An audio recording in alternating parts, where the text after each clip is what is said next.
Good morning and welcome to Sunday School at Second Baptist, and Happy New Year. I hope you had a great Christmas with your family and friends, and that you by now rung in the new year in a good way. I'm videotaping this on Friday, and so this is New Year's Eve, and I've had a head cold that I picked up at the family Christmas party somehow, and I went and got tested for COVID, and it was negative, so that's a good thing. But it was still a nasty head cold, and I'm recuperating from it. I think I've given it to Clint now, so the two of us are just sniffy. And my mother has it. Others have it, but say a prayer for my mother. I know that it's going around, a very strong head cold, because I heard from some other people that said they also had it. So, anyway, we'll thank the Lord that we're rolling in the new year, because the alternative is probably not what we wanted, and so we were blessed to have celebrated together with family and all the grandkids, and we look forward to good things in the new year. So we're starting on a new quarter with our lessons now, and we're going to start in the book of Ezekiel. Ezekiel and Daniel are the two that we're going to cover this quarter, and Ezekiel and Daniel have some similarities in that the two books were written approximately the same time frame during the Babylonian captivity, and so when the Israelites were taken, to Babylon as captives, then Ezekiel and Daniel were both a part of that in different ways. And so we're going to look first at Ezekiel, and then about halfway through the quarter, we're going to change over and look at Daniel. So let's get started with just kind of an introduction to the book. It's fascinating, and our lesson doesn't start until chapter 3, but it's fascinating to go back and read in chapters 1 and 2 about how, Ezekiel is very specific on when this happened, and that was one of the things that the background said, was that the book of Ezekiel is one of the most time-specific books in the Bible, because, he tells exactly when this was written and those kind of things. And so it was written, he says, while he was or at least this vision, the first vision in the book, was when he was by the river Chebar among the exiles. And that river Chebar is near Babylon. And so he was among the exiles there when he wrote this, and he gives more details about who was the king then, etc., etc.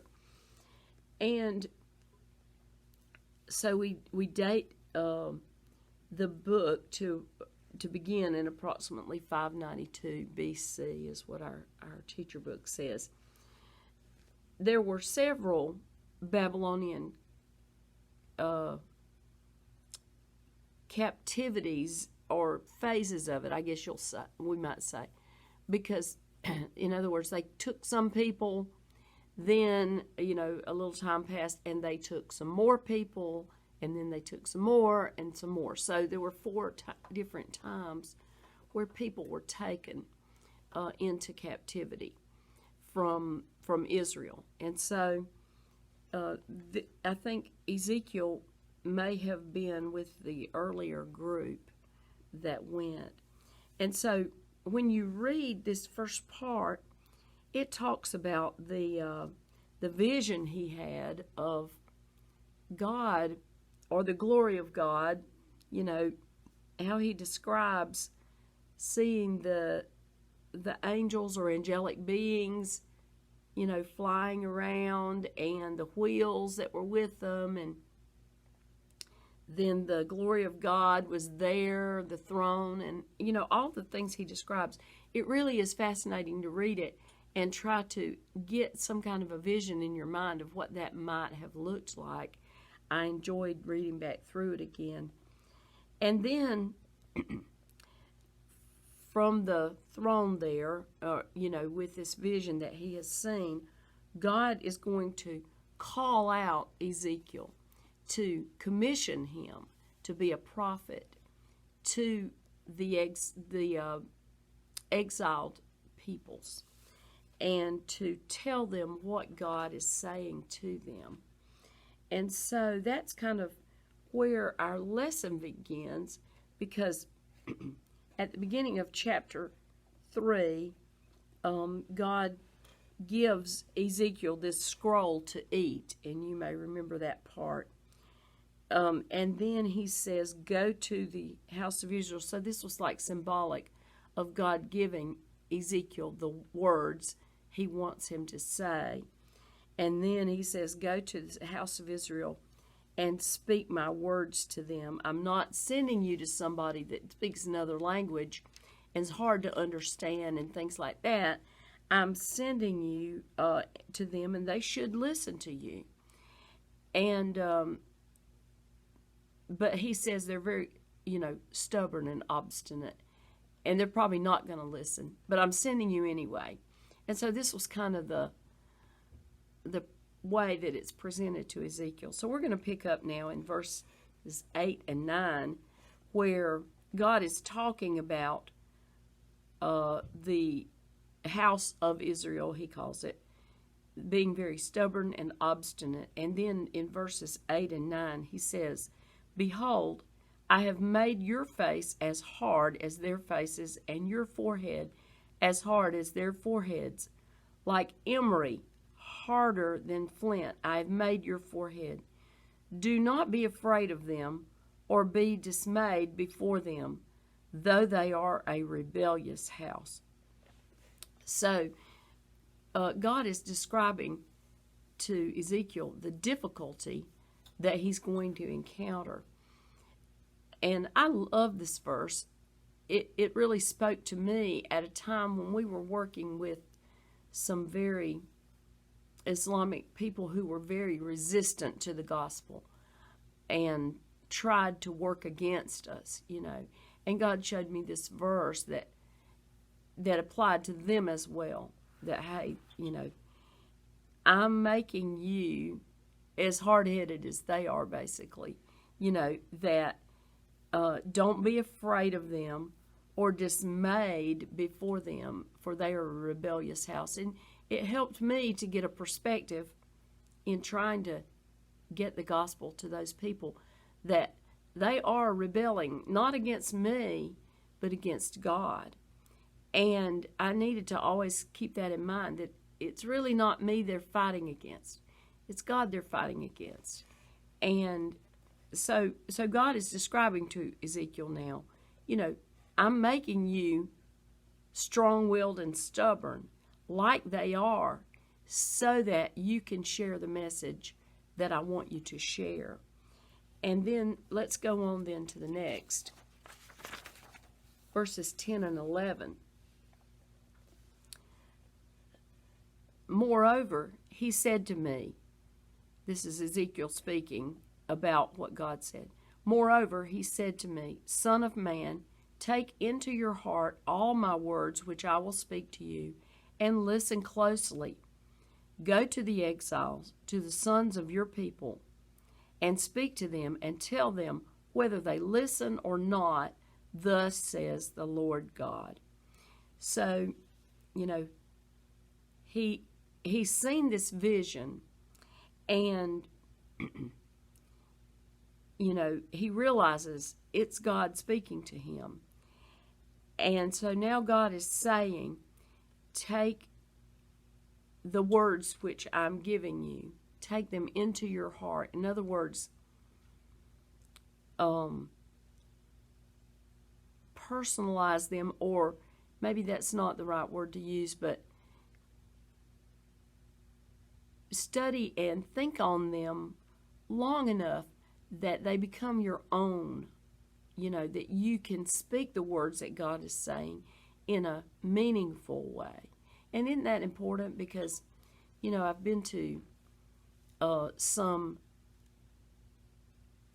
church services where the person who presented the sermon, in this comes from backgrounds of different denominations and different, things than what Baptists are, but I've seen someone come up and give a sermon that they just read the whole thing.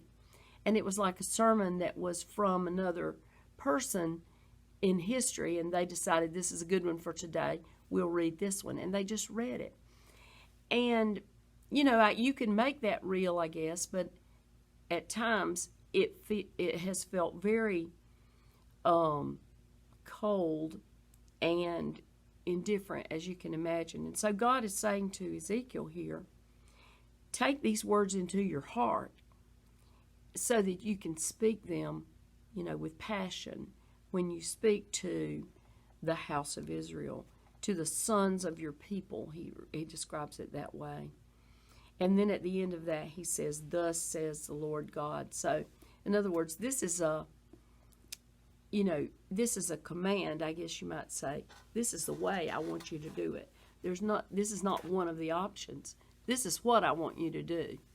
And all right, now let's go on to verses 12 and 13. Excuse me.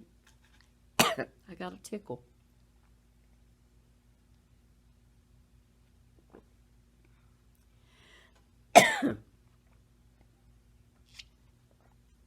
We'll go as far as we can, okay? And we may have to make it up next week. All right, verses 12 and 13. Then the Spirit lifted me up, and I heard a great rumbling sound behind me. Oh, I'm so sorry. Blessed be the glory of the Lord in his place. And I heard the sound of the wings of the living beings touching one another, and the sound of the wheels beside them, even a great rumbling sound. And if you go back and you read the first part, in chapter 1 and 2, how it describes these angelic beings, and they had their wings, and 2 wings touching each other, and 2 wings covering their body, and all that. Then he hears this rumbling of the wings, the flutter of the wings, I guess you might say, and the wheels beside them. So do go back and read all of that, because that's just fascinating. And then we'll go on to verses 14 and 15. Oh, and in verse 12 he says, the Spirit lifted me up. So God has given Ezekiel his spirit to speak with. And he mentioned several times, the Spirit lifted me up, or the Spirit brought me to my feet. And so, again in verse 14 and 15, so the Spirit lifted me up and took me away. And I went embittered in the rage of my spirit, and the hand of the Lord was strong on me. Then I came to the exiles who lived beside the river Chebar at Tel Abib, and I sat there 7 days where they were living, causing consternation among them. So Ezekiel has this commission now from God, and he has, given him the place to go, and he says he went embittered in the rage of my spirit.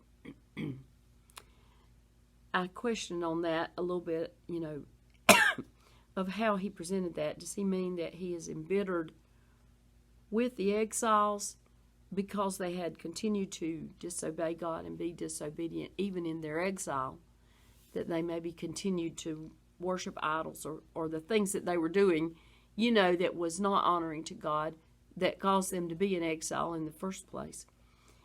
Maybe it was that, or maybe I even wondered, could he have been embittered that he had to leave this vision of the glory of God and go to these exiles?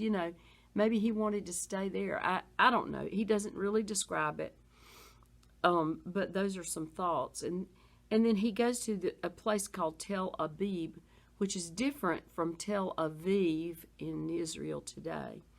And so this is in Babylon. And he sat there for 7 days where they were living, causing consternation among them. So he comes, and somehow, in the way that he came in and sat down, caused consternation among them. Maybe they said, "What are you here for? Why did you come?" And he wouldn't say anything. That's my guess on what caused the consternation. That they were just like, "Oh, he's not even going to speak to us. He's not going to say anything." Okay, now verses 16 and 17. At the end of 7 days, the word of the Lord came to me, saying, "Son of man, I have appointed you a watchman to the house of Israel. Whenever you hear a word from my mouth, warn them from me." Okay, now God is continuing to reveal to him the commission that he is giving him. That he's a watchman. He's like a guard for the house of Israel. He is being commissioned to do this. And, God's saying, whatever I tell you to say, you say it as a warning. Okay, and then in verse 18, "When I say to the wicked, you will surely die, and you do not warn him or speak out to warn the wicked from his wicked way that he may live, that wicked man shall die in his iniquity, but his blood I will require at your hand." So God is saying, this is what I want you to do. I'm telling you to do it. There's not another option, Ezekiel. This is what I've given you to do. And he says, if I tell you to warn a guy, that you're going to die if you keep on the path that you're on, and then you don't tell him, then his blood is going to be on your hand. So it's like the guilt of the man's iniquity, also falls to Ezekiel, because Ezekiel did not warn him. So it makes it, when a person is called to share God's message and they don't do it, then the consequence of that is that person may die in their sin. And that's a lesson for all of us to learn. When God gives us a word that we should speak, we need to speak it, because that person could die in their sin, and then, it is, it's something that I guess we may have to answer for, on Judgment Day. Why didn't you share when I so clearly told you to share? The consequence of our sin, and that would be a sin not to share when God asks us to share. The consequence of our sin, is covered by the blood of Jesus, but that does not let us off the hook from doing what God intends for us to do in our lives. And, we should do that wholeheartedly throughout our whole lives. Whatever God gives us to do, we need to jump in there and do it. Okay, now he goes on and talks about the wicked person and the righteous person. So let's read that in verse 19 to 21.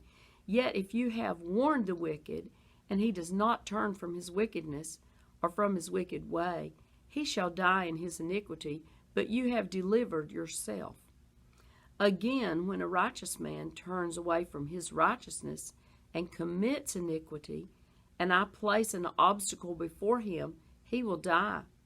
Since you have not warned him, he shall die in his sin, and his righteous deeds which he has done shall not be remembered, but his blood I will require at your hand. However, if you have warned the righteous man that the righteous should not sin, and he does not sin, he shall surely live, because he took the warning, and you have delivered yourself. So again, God is saying sometimes you're going to be warning wicked people, and sometimes you're going to be warning righteous people that might have turned away from their righteousness. And in both cases, I'm holding you accountable for doing that, is what God is saying. And so this gets us started then in the book of Ezekiel, with Ezekiel's commission from God. And again, in this new year, and as we turn the page to the new year, let's all take a moment to reflect on what it is that God would have us to do in this new year, and allow God the opportunity to speak into our hearts and let us know what He wants us to do. Because, if we are not open to listen to God, then He's not going to be able to speak to us. We just won't listen. And then we become sort of like hard-headed and obstinate, don't we, in a way? But we, if we're open and we're listening, then God will show us what He wants us to do. And, I'm thankful for 2021, thankful that it's in the rearview mirror now, and that we have made it through. Many good things happened in 2021. We began to work with Global Gates during 2021, and that was a good thing. It was a turning point for us in our ministry to begin to focus again on reaching the lost international people in the world, and even in our country. And so there are many good things, and it's a good time for us to reflect and think on what God would have us to do as we move forward. So thank you for being with me, and I look forward to seeing all of you in the new year as we study Ezekiel together.